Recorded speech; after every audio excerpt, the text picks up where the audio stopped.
નમસ્કાર, રીપી e learning હબમાં આપનું સ્વાગત છે। આપણે ધોરણ 11ના ચેપ્ટર નંબર 8ની વાત કરવા જઈ રહ્યા છે બાળકો।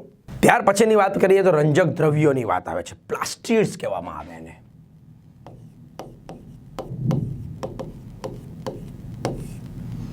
પ્લાસ્ટિડ રંજક દ્રવ્યો છે, જરા જોઈએ કેવી વિશેષતા ધરાવે છે બધા। જેમ કહેવાય છે પ્લાસ્ટિડ્સ હોય છે બાળકો, એ અલગ અલગ પ્રકારના હોય। એકદમ સાદી ભાષામાં કહું તો કે કોષની અંદર ચોક્કસ પ્રકાર વનસ્પતિ કોષ હોય કે પ્રાણી કોષો હોય, એમાં ખાસ કરીને પ્રાણી કોષની અંદર જે ચોક્કસ પ્રકારના રંગો વનસ્પતિના ભાગોને મળતા હોય છે, વનસ્પતિના ચોક્કસ ઘટકોનો સંગ્રહ થતો હોય છે, એ બધા માટે જવાબદાર જે છે એ રંજક કણો છે, રંજક દ્રવ્યો છે। તો આવા રંજક દ્રવ્યો જે પ્લાસ્ટિડ જોવા મળે શરૂઆતમાં જ્યારે હોય તો એ પ્રોપ્લાસ્ટિડ એટલે કહી શકાય છે પ્રાથમિક અથવા તો એમ કહી શકાય છે આદિ પ્રકારના પ્લાસ્ટિડ હોય છે, અને પછી એનું અલગ અલગ પ્રકારના સ્વરૂપોમાં રૂપાંતરણ થાય છે।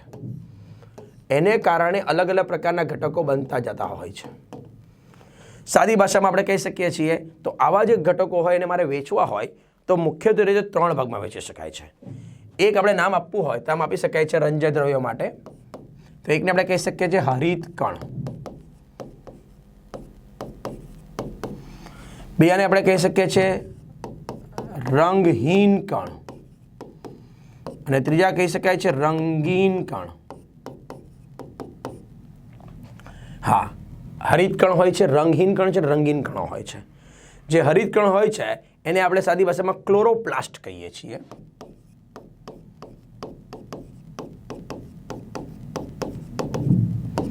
જે રંગહીન કણો હોય છે એને આપણે સાદી ભાષામાં કહી શકીએ છીએ તો કે વન ટાઈપ ઓફ ઇલિયોપ્લાસ્ટ છે।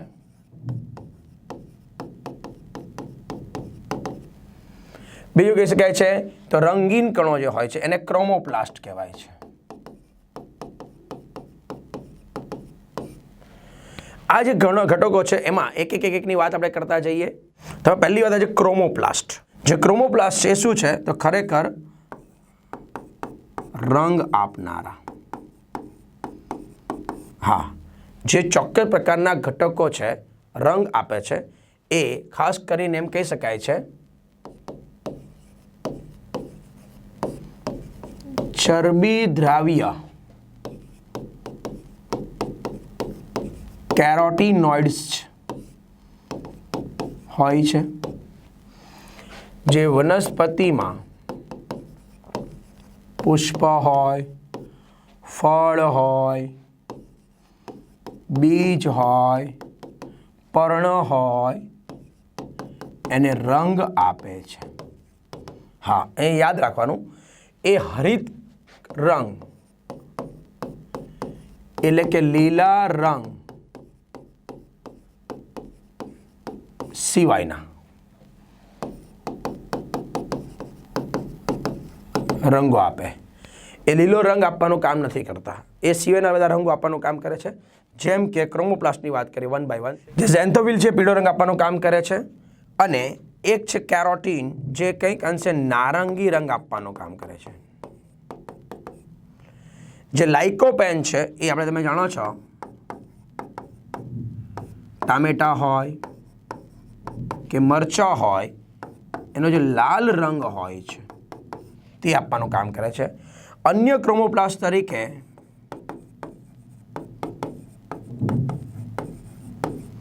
એન્થોસાયનિન નામના ઘટકો જોવા મળી શકે છે, જે તમે જાણો છો કે ભાઈ બીટ હોય તો બીટના રંગ આપવા માટે જવાબદાર છે।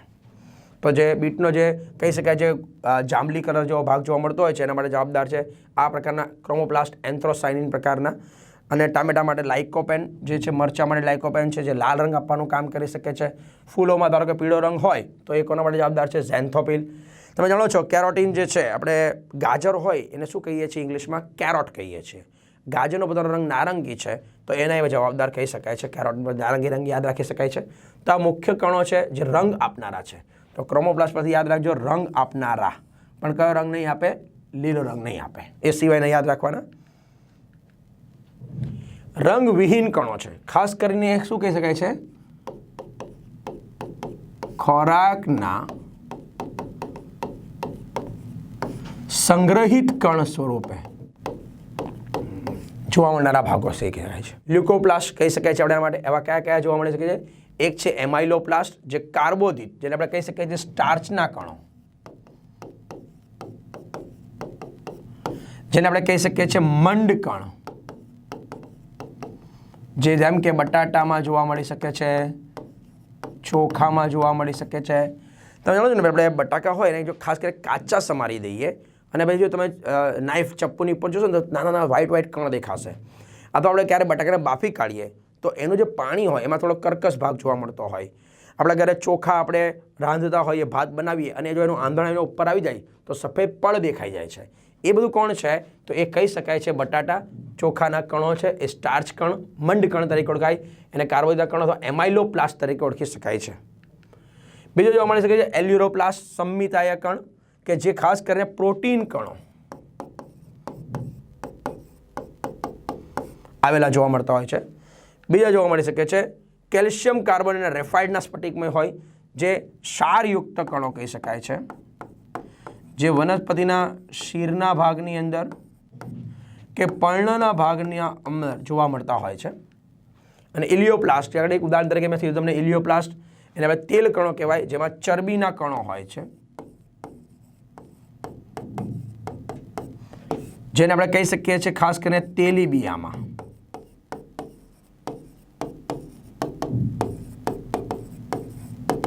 જોવા મળી જાય છે. એ તેલીબિયામાં જોવા મળતા. હા, અહીંયા આગળ યાદ રાખો પ્રોટીનના કણો માટે છે ને કેટલીક વાર એવો પણ શબ્દ વપરાય, નત્રલ કણો અને ચણા જેવા કઠોળ વનસ્પતિમાં જોવા મળે છે, વર્ગની વનસ્પતિમાં જોવા મળતા હોય છે. તો આ બધા જે છે ને ચોક્કસ રંગ નથી આપનારા એવા ઘટકો કહી શકીએ છીએ.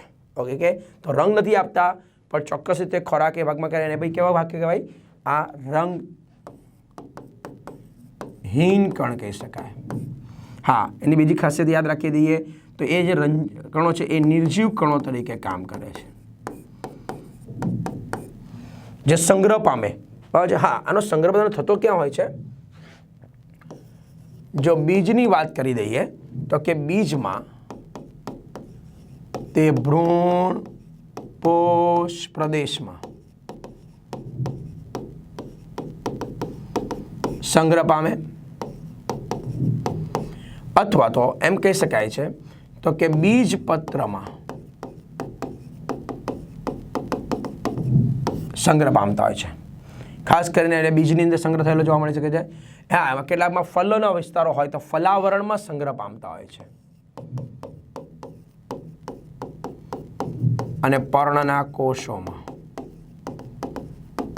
આમ જોવા મળી શકે છે. વિશિષ્ટ ભાગો એના સ્થાન કહી શકીએ છીએ. ત્યાર પછીની બહુ મહત્વની રચના જેને આપણે કહી શકીએ છીએ વન ટાઈપ ઓફ હરિત કણ, ક્લોરોપ્લાસ્ટ. આ પણ બહુ મહત્વની અંગિકા એટલા માટે કહી શકાય કારણ કે બહુ જ સતત વનસ્પતિમાં કામ કરનારા ભાગમાં આ એક અંગિકા પણ આવે છે. એની ખાસિયત શું છે? તો આને કહી શકાય છે ક્લોરોપ્લાસ્ટ, જેને કોષના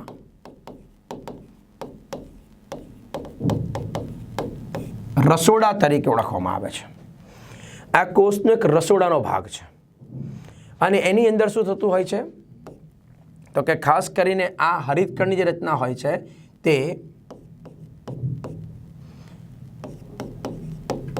વનસ્પતિના પર્ણ કે ફળમાં જે લીલો રંગ હોય છે એ લીલો રંગ આપવાનું કાર્ય કરે છે.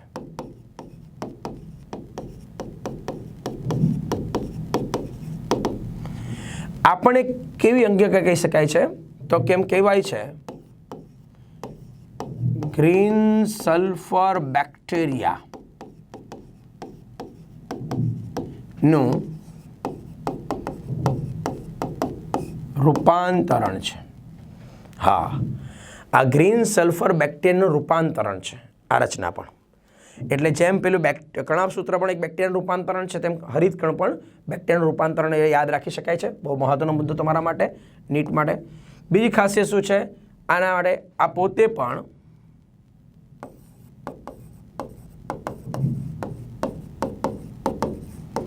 સંયોજન પામે છે અને આનુવંશિકતા પર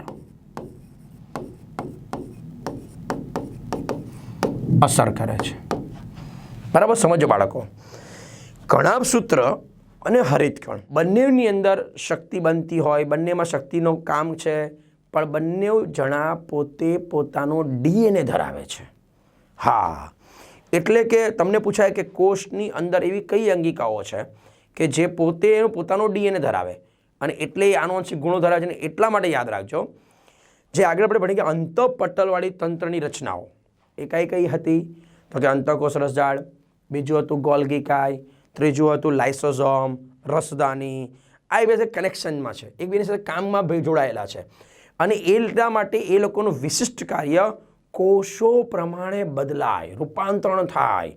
પણ આ હરિતકણ, બરાબર, નોંધવા જેવી વાત તમારા માટે, હરિતકણ અને કણાભસૂત્ર અંગિકાઓ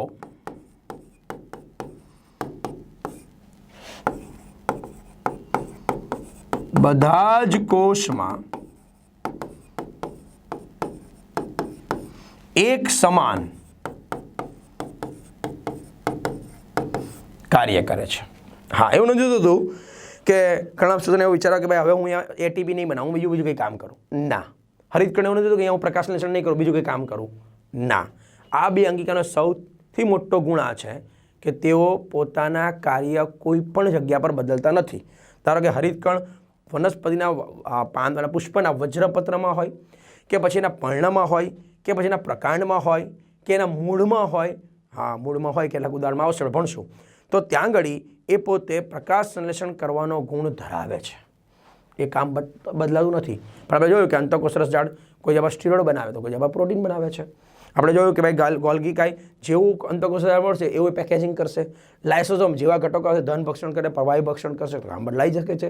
તો આવા રૂપાંતરણ બાબત જોવા મળી શકે કાર્યમાં એ લોકોમાં.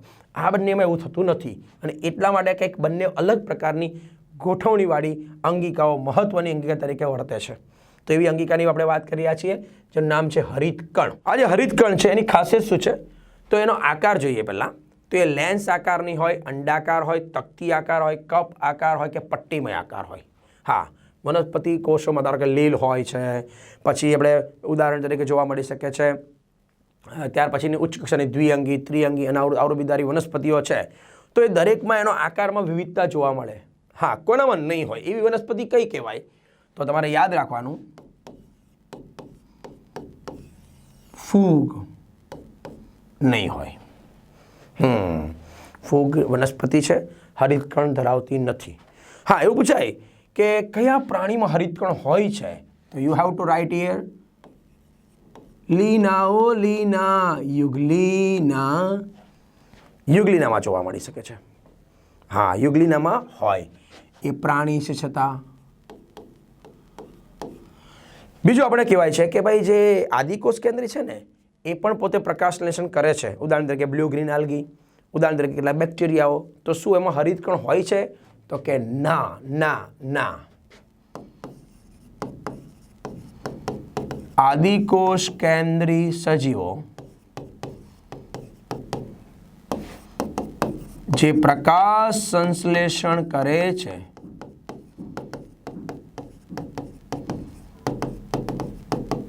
તેમાં હરિતકણ ન હોય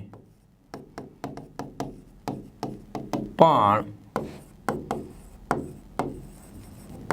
હરિત દ્રવ્ય એટલે કે ક્લોરોફિલ હોય છે. હા, આ યાદ રાખજો. આ એ ડિફરન્સ છે વાતને, તો અહીંયા સમજી લેજો. એટલે પહેલી આપણે આકારની વાત કરતા હતા પણ ક્યાં કેવું હોય એ પણ એક MCQના પ્રમાણે યાદ રાખી દેવાનું. આકાર પછીની વાત કરીએ પ્રમાણની, તો સંખ્યાની દ્રષ્ટિએ શું મળે છે એમ કે ક્લેમિડોમોનાસ જે લીલ છે એમાં જોવા મળી શકે છે એક માત્ર ને માત્ર એક ક્લેમિડોમોનાસ છે અંદર એક જ હરિતકણ જોવા મળતો હોય છે. એટલે સંખ્યાની દ્રષ્ટિએ વિવિધતા જોવા મળી શકે છે. જે મધ્યપર્ણ પેશીના કોષો હોય છે એના એક કોષની અંદર 20 to 40, 20 થી 40 જેટલા. એટલે શું સર, આ મધ્યપર્ણ પેશી એટલે વળી શું? તમે અહીંયા આખું એ જ બતાવવાનો પ્રયત્ન કરવા જઈ રહ્યો છું તમારી સાથે. તમે જો અહીંયા બરાબર ધ્યાનથી, આ પાંદડો છે એનો ભાગ લીલો દેખાય છે, એની અંદર આ હરિતકણની રચના જોવા મળી શકે છે. હા, જેમ કે આપણે ઉદાહરણ તરીકે વિચારીએ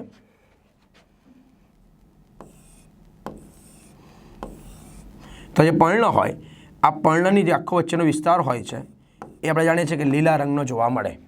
એનો છેદ લઈ લઉં અને જો જોઉં તો એની અંદર આવા લંબગોળાકાર કે ગોળાકાર કોષો હોય. એ જે પેશી હોય એને કહેવાય છે મધ્યપર્ણ પેશી, અથવા એને કહી શકાય છે હરિત કણોતક પેશી.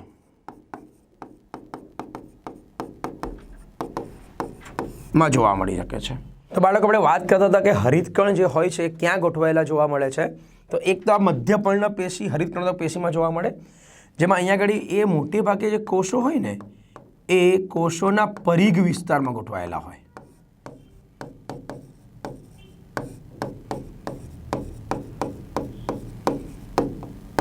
ત્યાં જોવા મળતા હોય છે. એ એની એક ખાસિયત કહી શકાય છે. અને જેનાથી શું થાય છે, સરળતાથી પ્રકાશ સંશ્લેષણની જે ઘટના થતી હોય છે એમાં ભાગ લઈ શકે છે. હા, આવા લંબગોળાકાર હોય ને આપણે પાછળના પાઠમાં નામ આપીશું લંબોતક પેશી, અને આપણે કહીશું આને શિથિલોતક પેશી.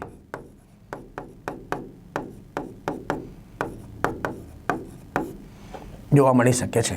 તો એક વિશિષ્ટ વાત તરીકે યાદ રાખી શકાય છે આપણા માટેના હરિતકણની ગોઠવણી આ પ્રકારે જોવા મળતી હોય છે.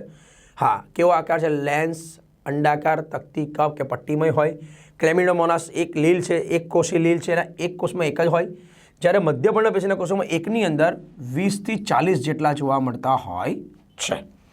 એની રચના જોઈએ આપણે. તો જો હરિતકણની આપણે જોવામાં આવે તો એની અંદર કેવી ગોઠવણી હોય, તો એ કંઈક અંશે લંબાઈ પહોળાઈના આધારે વિચારીએ તો એ 2 એકનો ઘડિયો 2 થી 4 માઇક્રોમીટર, 5 દુ 10 માઇક્રોમીટર લંબાઈ, અને આ એના વ્યાસની આધારે ગોઠવણી ધરાવે છે. એની અંદરની લંબગોળાકાર રચના આપણે છે ને ઉપર ભાગે ખોલી કાઢેલો છે અને જોઈએ છીએ તો એ પણ કેવી રચના ધરાવે છે, તો એમાં પણ એક બાહ્ય આવરણ હોય,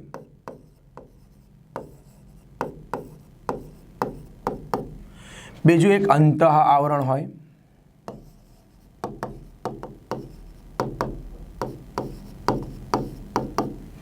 જેમાં પણ એમ કહી શકાય છે ચોક્કસ પ્રકારના લિપિડ અને પ્રોટીન ની રચના હોય, અને સાથે સાથે પોરિન્સ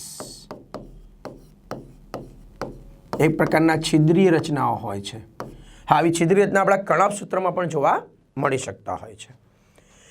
એની આંતરિક ભાગ જોવા મળે, અંતઃ આવરણના વિસ્તારને જોવામાં આવે તો એમાં મૂળભૂત રીતે એક નાની એવી સિક્કાની થપ્પી થક્કી જેવી રચના હોય, જેને આપણે કહી શકીએ છીએ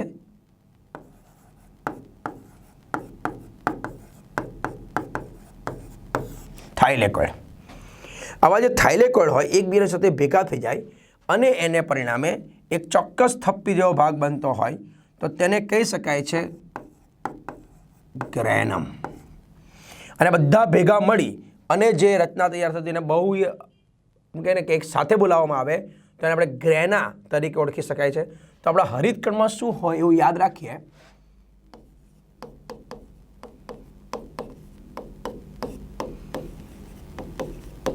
અંદરના ભાગની અંદર ગ્રેના હોય જે એકની સંખ્યામાં હોય. આ એક ગ્રેનાની અંદર ગ્રેનમ જે હોય એ 40 થી 60 જેટલા જોવા મળે, અને એક ગ્રેનમની અંદર 2 થી 100 જેટલા થાઇલેકોઇડ આવેલા જોવા મળી શકે છે. હા, એટલે મતલબ એવો થયો કે આવા એક ભાગને ખાલી હું બોલાવું, ઓનલી સિંગલ વન, તેને થાઇલેકોઇડ કહીએ. આ બીજું થાઇલેકોઇડ જોડાઈ ગયું, ત્રીજું થાઇલેકોઇડ જોડાઈ ગયું, ચોથું થાઇલેકોઇડ જોડાયું, પાંચમું જોડાઈ ગયું, છઠ્ઠું જોડાયું, આખી થપ્પી બની ગઈ, તો તેને આપણે કહી શકીએ છીએ ગ્રેનમ. પણ આ બધા ગ્રેનમ એકબીજા સાથે જોડાઈ જાય છે તો એને આપણે કહી શકીએ છીએ ગ્રેના. હા, આ ગ્રેનમ એટલે એને આપણે એમ કહી શકીએ છીએ આંતર થાઇલેકોઇડની રચના તરીકે ઓળખી શકાય છે, એવો ભાગો કહી શકીએ. એની અંદર બાકીનો વિસ્તાર જે વધતો હોય છે ખાલી જગ્યાવાળો ભાગ એને શું કહેવાય છે? તો એને આધારક કહેવાય છે. અથવા અહીંયા ઘડી આપણે એના માટે શબ્દ વાપરી શકીએ છીએ તો કે આ જે રચના છે આધારકની, જેમ પહેલામાં આપણે વાત કર્યું મેટ્રિક્સ, એમ અહીંયા ઘડી સ્ટ્રોમા તરીકે ઓળખી શકાય છે. અને આ જે સ્ટ્રોમાના ભાગો હોય એ એકબીજા સાથે કનેક્શન હોય. સ્ટ્રોમાની અંદરના ભાગમાં આ જોડાયેલું છે, આની સાથે જોડાણ છે, આ બી જોડાણ દેખાય છે, અહીંયા આગળ આવું દેખાઈ રહ્યું છે તમને, આ જોડાણ છે. તો એ બધાને જો નામ આપવું હોય તો એને કહી શકાય છે આંતરગ્રેનમ પટલ, અથવા એને કહી શકાય છે લેમિલીનું તંત્ર.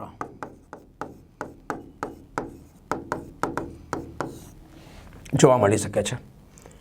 હવે એમાંની એક એક વાત જોતા જઈએ તો આ જે થાઇલેકોઇડ હોય છે એમાં શું જોવા મળી શકે છે?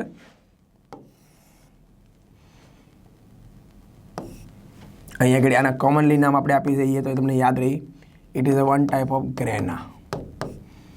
હા, જે થાઇલેકોઇડ હોય છે એ કેવી છે?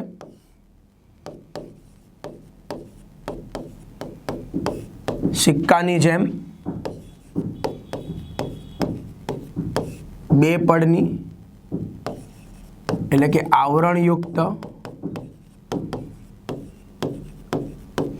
રચના છે.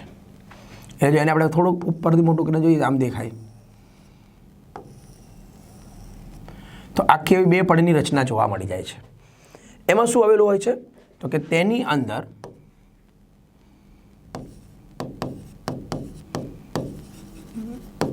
રંજક દ્રવ્યો આવેલા હોય છે. હા, આ જે રંજક દ્રવ્યો હોય એમાં એમ કહી શકાય છે 250 થી 400 જેટલા રંજક દ્રવ્યોના અણુ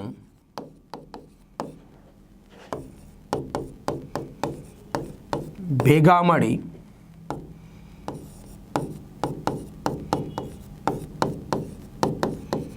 ફોટોપિગમેન્ટ સિસ્ટમ, જેને PS કહી શકાય, જેને રંજક દ્રવ્ય તંત્ર કહી શકાય, જેને આપણે કહી શકીએ છીએ લાઇટ હાર્વેસ્ટિંગ કોમ્પ્લેક્સ કહી શકીએ, જેને આપણે બીજી ભાષામાં નામ આપવું હોય તો આને કોન્ટાઝોમ કહેવામાં આવે. એવી રચના જોવા મળતી હોય કે જેમાં શું છે 250 થી 400 જેટલા રંજક દ્રવ્યો છે. પણ સર આ રંજક દ્રવ્યો હોય શું? તેમાં હોય છે ક્લોરોફિલ A, ક્લોરોફિલ B, જેમાં હોય છે કેરોટીન, જેમાં હોય છે ઝેન્થોફિલ, અને એના દ્વારા આખું એક આ તંત્ર રચાય છે. આપણે જ્યારે પાઠ નંબર 13 ભણશું ત્યારે બહુ ડિટેલમાં એની વાતો કરવામાં આવશે. અહીંયા શું કામ કરવાનું એ સમજાવવું છે એટલે આ લખી રહ્યો છું તમારા માટે. અને એટલે આ શું કરી શકે છે? રંજક દ્રવ્ય શું કરી શકે છે? તો કે તે પ્રકાશનું શોષણ કરી અને સાથે સાથે ત્યાં આવેલા ETS ઇલેક્ટ્રોન ટ્રાન્સફર સિસ્ટમ જેમ કણાભ સૂત્રમાં હોય છે એવી રીતના અહીંયા આગળ પણ ETSની રચના જોવા મળે છે કે જે ચોક્કસ પ્રકારે ATPનું નિર્માણ કરે છે.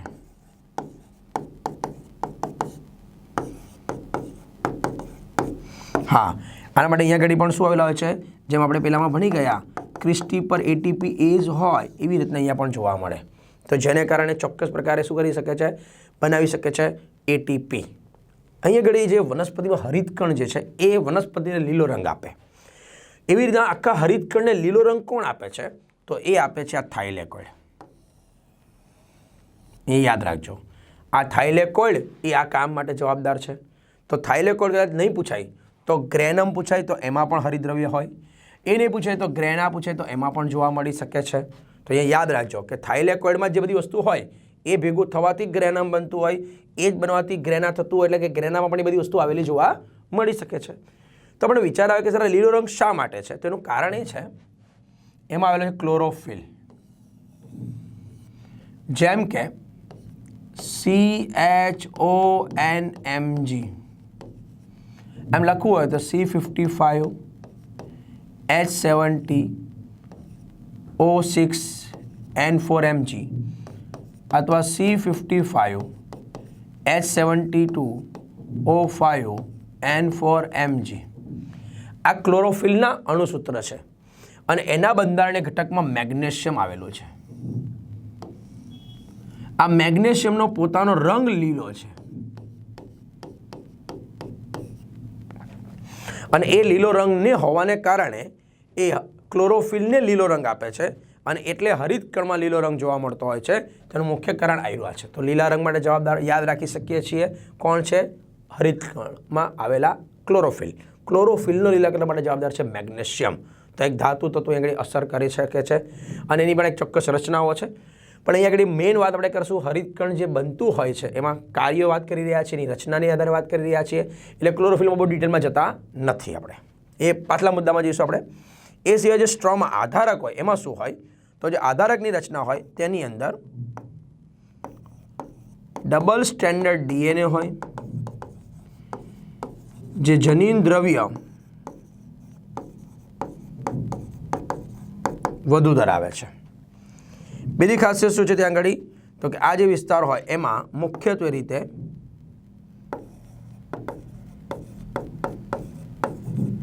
અંધકાર પ્રક્રિયા, જેમ કે આપણે નામ આપીશું કેલ્વિન ચક્ર માટેના જરૂરી દ્રવ્યો, જરૂરી ઉત્સેચકો જોવા મળે. જેમ કે એમાં ઉત્સેચક છે એક 16% પ્રમાણમાં, જેનું નામ છે રૂબિસ્કો. હા, રિબુલોઝ બાયફોસ્ફેટ કાર્બોક્સાઇલેઝ ઓક્સિજનેઝ નામનું એક ઉત્સેચક છે. એ 16% જથ્થામાં 16%ના પ્રમાણમાં અહીંયા આવેલું છે કાંગડી સ્ટ્રોમાની અંદર. અને એટલે સરળતાથી પ્રકાશ સંશ્લેષણની ઘટનામાંની એક ઘટના જેનું નામ છે કેલ્વિન ચક્ર જોવા મળે. કેમ? તો અહીંયા આગળ શું થાય છે? અહીંયા પ્રકાશનું શોષણ થાય બાળકો. એટલે અહીંયા આગળ પ્રકાશનો ઉપયોગ થાય તો અહીંયા આપણે એના માટે પ્રકાશ પ્રક્રિયા નામ આપી શકીએ. અહીંયા આગળ પણ એનામાંથી બનેલા ઘટકોનો ઉપયોગ થાય પણ એમાં પ્રકાશ નથી વપરાતો. પ્રકાશ નથી વપરાતો એટલે શબ્દ આપી દો અંધકાર પ્રક્રિયા, જેને આપણે કેલ્વિન નામના ભાઈએ શોધેલું છે એટલે કેલ્વિન ચક્ર કહીશું. અને એના દ્વારા જરૂરી બને છે સ્ટાર્ચના કણો. એટલે અહીંયા આગળ સ્ટાર્ચ કણ હોય, મેદ કણ હોય, 70S ના રિબોઝોમ આવેલા હોય. હા, 70S રિબોઝોમ જોવા મળી શકે છે. તો આટલી વિશેષતા ધરાવી શકે છે આપણું હરિતકણ. કેવી રીતે કામ કરે છે સર? વન સેકન્ડ તમને બતાવું. અહીંયા તમે જોઈ શકો છો, બહુ મજાની વાત આવી રહ્યા છે. તો આ જે આકૃતિ છે અહીંયા આગળ આ કોષરસ સ્તર છે, એનું એક પટલ છે. એવું પટલની રચના જે અંદર થાઇલેકોઇડમાં જોવા મળે તે જ છે. તો એ કોષરસ સ્તરના જેવું જ પટલ અહીંયા જોવા મળે છે. અને એમાં અહીંયા છે આપણી પાસે ચોક્કસ પ્રકારના ઇલેક્ટ્રોન વાહકો. આ F1 કણ છે કે જે જરૂરી એટીપી બનાવી દે. તમે જોઈ શકો અહીંયા આગળ આકૃતિ બરાબર સમજી શકો છો. આ શક્તિ છૂટી પડી રહી છે. આ જે રચના છે ને એવું સેમ કણસૂત્રમાં પણ થાય છે. ત્યાં એટલા માટે બંને વસ્તુ તમે સમજી શકો એક જ જગ્યા પર સેમ રચના જેવી છે. હા, ઇલેક્ટ્રોન પરિવહનના જે ઘટકો છે એમાં વિવિધતા હોય છે, એમાં જુદાપણું હોય છે, બરાબર છે. છતાં પણ કામની દ્રષ્ટિએ બંનેમાં સરખા ભાગો છે. એટીપી બનાવવાની પ્રક્રિયા પણ એને અલગ અલગ રીતે ઓળખાય જ્યારે એને સરખામણી કરો. અહીંયા આગળ જોજો. હા, એક એક્સ્ટ્રા નોંધ તરીકે યાદ રાખવાનું છે. જેમ કે કણાભ સૂત્ર હોય અને હરિતકણ હોય, એ બંનેમાં કોમન વસ્તુ એક છે સાઇટોક્રોમ. સાઇટોક્રોમ જોવા મળે. બીજું છે બંનેમાં એટીપીએઝ, બરાબર છે, જેને આપણે સંકુલ 5 કહી શકીએ છીએ, જેને આપણે F1 કણ કહીએ છીએ. તો આ સરખું જોવા મળે. ડીએનએ પણ બંનેમાં હોય.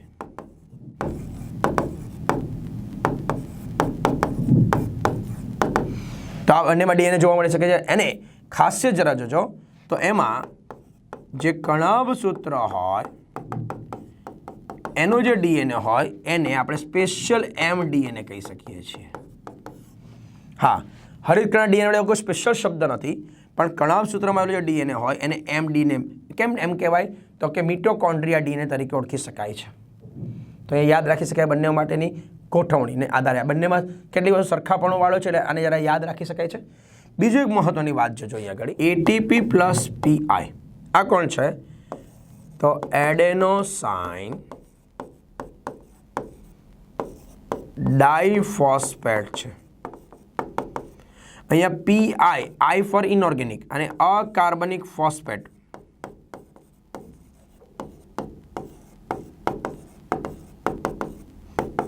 વન ટાઈપ ઓફ H3PO4 કહી શકીએ. એ બંને જોડાઈ જાય તો બનાવી શકે છે ATP, એડેનોસાઇન ટ્રાઇફોસ્ફેટ. તો અહીં ATP બની ગયા. તો જો આવી રીતના ADP સાથે ફોસ્ફેટ જોડે ATP બને તો આને આપણે કહી શકીએ છીએ વન ટાઈપ ઓફ પ્રોસેસ ફોસ્ફોરાઇલેશન અથવા તો ફોસ્ફોરીકરણ.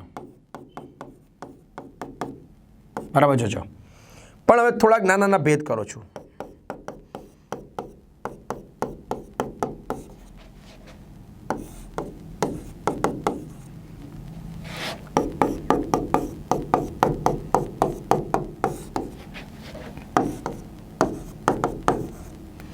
તો પહેલા સમીકરણમાં, બીજામાં, ત્રીજામાં. બરાબર જોજો. ત્રણેય સમીકરણ તો સરખા છે. શું ફરક છે ત્રણેય માટે? તો પહેલામાં આપણે પેલું ફોસ્ફોરાઇલેશન, ખાલી માત્ર ને માત્ર ADP સાથે ફોસ્ફેટ જોડે ATP બને ધારો કે, તો આ પ્રક્રિયાને આપણે ફોસ્ફોરાઇલેશન કહી શકીએ. પણ જો અહીંયા ઉપર એવું લખી દઉં છું ઓક્સિજન, ઓક્સિજનની હાજરીમાં જો આ ઘટના થાય ને ATP બને તો એને કહેવાય ઓક્સિડેટિવ ફોસ્ફોરાઇલેશન. અને જો આવી ઘટના પ્રકાશની હાજરીમાં થાય તો એને કહી શકાય છે ફોટોફોસ્ફોરાઇલેશન. બરાબર જોજો અહીંયા ઘડી. એટલે ATP બને છે બધામાં જ, પરંતુ બનવાની પ્રક્રિયામાં કોણ ભાગ લે છે એની આધારે એની વ્યાખ્યા બદલાઈ શકે. કોઈ પણ પ્રકારના ઘટક ભાગ લીધો નથી એટલે ફોસ્ફોરેશન સામાન્ય રાસાયણિક પ્રક્રિયા કહી શકીએ આપણે એને. પણ ઓક્સિજનની હાજરીમાં થાય તો આ ઘટના ક્યાં જોવા મળે? તો આ કણાભ સૂત્રમાં જોવા મળે. એનો મતલબ એવો થયો કે જો કણાભ સૂત્રમાં ATP બને તો તેને કહેવાય ઓક્સિડેટિવ ફોસ્ફોરાઇલેશન. આ સેમ બાબત અહીંયા છે, આવું જ બને છે. ATP બને જ છે અહીંયા ઘડી પણ. તો અહીંયા ATP જો કણાભ સૂત્રમાં બને, ઓક્સિજનની હાજરીમાં બને છે એટલે કે છે ઓક્સિડેટિવ ફોસ્ફોરાઇલેશનની પ્રક્રિયા. અને જો આ પ્રક્રિયા પ્રકાશની હાજરીમાં થાય અને ATP બને તો એને પ્રકાશ પરથી ફોટો પરથી યાદ રખાય, ફોટો ફોસ્ફોરાઇલેશન. અને આ જે ઘટના થાય છે એ હરિત કણમાં થાય છે.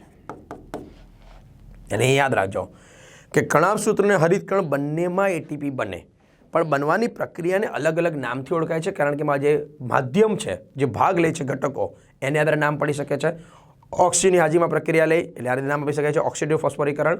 પ્રકાશની હાજરીમાં લે ફોટો ફોસ્ફોરાઇલેશન તરીકે, અથવા તો ફોટો ફોસ્ફોરીકરણ પણ કહી શકાય ગુજરાતીમાં આપણે કેવું હોય તો એ હરિતકણમાં જોવા મળે.